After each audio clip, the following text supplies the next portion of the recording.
Anyone can sell electronics. At Electronics Expo, they do more than sell products. They design, install, and support complete technology solutions. From home theaters and whole home audio to lighting, shades, automation, networking, security cameras, and premium entertainment systems. For over 22 years, they've helped thousands of homeowners experience technology at its very best. See the difference for yourself. Visit their Wayne or Paramus stores in New Jersey or shop now at electronicsexpo.com. Listen, all you New Yorkers. Taxi! Okay, man, we're looking around. This is the 77 WABC minicast.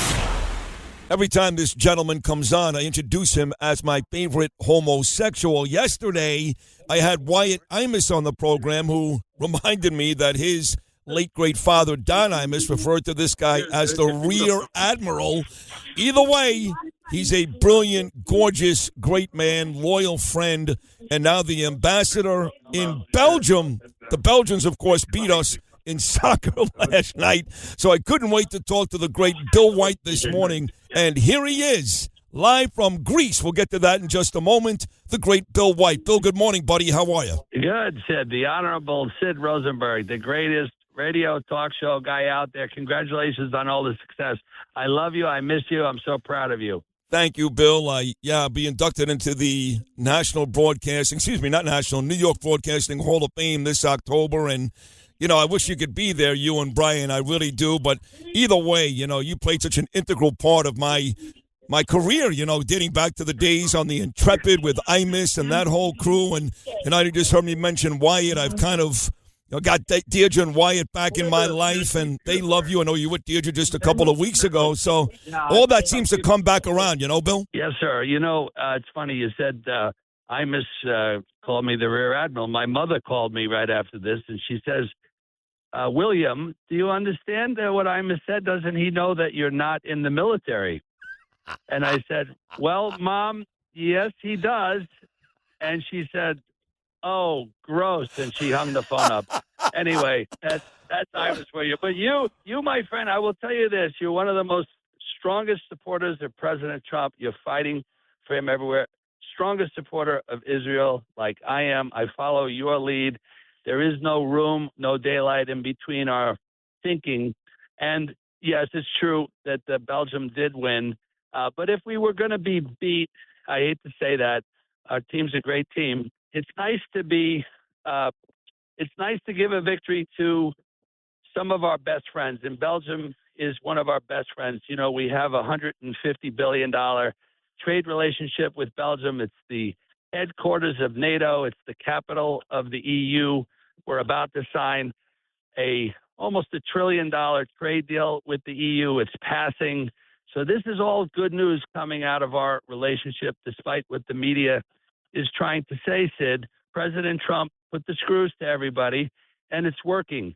So, Europe sometimes doesn't like the exact way that President Trump might say something. I love it, how he says it, everything he says, because he's getting it done. If he asked them nicely to spend money on NATO, their own defense, they'd never do it. So he made them do it. And now there's $1 trillion, $1 trillion with a T, that Mark Rutte and the EU countries are able to spend on their defense because of Donald Trump. So things are great in Europe, and we're about to have the NATO summit, and the boss is flying over today. Yeah, no, he's there already. But I want to go back to Belgium for 1 second. Then I do want to touch on the NATO summit because you mentioned Israel, and they are watching this very, very closely, and I'll tell you why, Bill. But, it got a little testy when President Trump went out of his way to make sure that our leading goal scorer played last night. Balagin, it didn't matter. They beat us easily, Belgium, 5-2 in the friendly game a month ago. Beat us easily again last night, 4-1. So they've proven Belgium they're a much better soccer team than we are. That's the bottom line. But I know that the Belgian players, for example, they were giving Donald Trump the business when they won last night. So I know you're in Greece this morning, but I have to imagine that they partied in the streets of Belgium last night because they really wanted to beat the Americans, yes? They did. And something very nice, I spoke to my head of security for diplomatic security. I was just a little, happy and concerned because as ambassador, I'm responsible for the 800 U.S. Citizens and the 1,900 U.S. service members that live in Belgium. They are under my care and concern.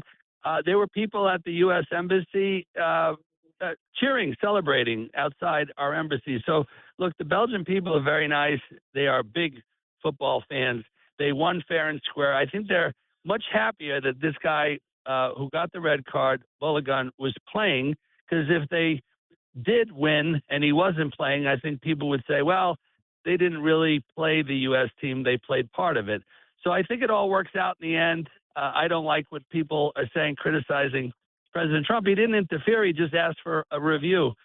And as president of the United States of America, he has a right to ask for that. He didn't tell them to put him back in. He said, please review it. And Gianni Infantino put out a statement that the president called him, yes, but they were already reviewing this, and you saw the results. So I think all in all, fair and square, Belgium won. Congratulations.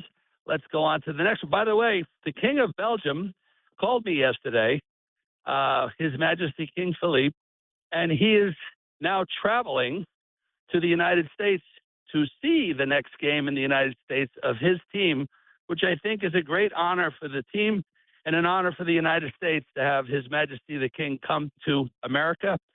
Sid, he's very grateful that the United States saved his kingdom twice, first from the Germans in one, and then from the Nazis in World War II. He's a great guy, and I'd love you to meet him, actually. If he's in New York, we should arrange an interview.